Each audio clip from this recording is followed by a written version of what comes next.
আসসালামু আলাইকুম রহমতুল্লাহ। আজকে যে জুলাই সনদ ঘোষণা করা হয়েছে, আমরা এই ঘোষণাপত্রকে ঘৃণা ভরে প্রত্যাখ্যান করছি। কারণ এই ঘোষণাপত্রে সেই সত্য, সেই ত্যাগ, সেই ইতিহাসকে অস্বীকার করা হয়েছে যা আমাদের আত্মার সাথে মিশে আছে।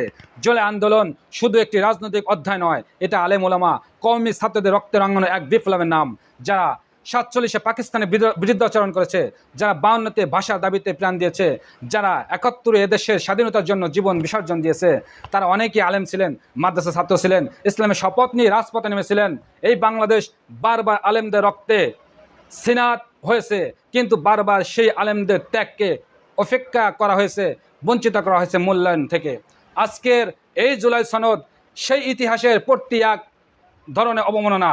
এই ঘোষণা আলেমদের অবদান নেই, কৃতজ্ঞতা নেই, ইতিহাসে সত্য নেই। তাই আমরা এই সনদকে প্রত্যাখ্যান করছি। আমরা বলি এদেশ আলেমদের রক্তে কিনা। আমরা বলি এ জাতি আলেমদের ইতিহাস ভুলে গেলে নিজের ভবিষ্যৎ হারাবে।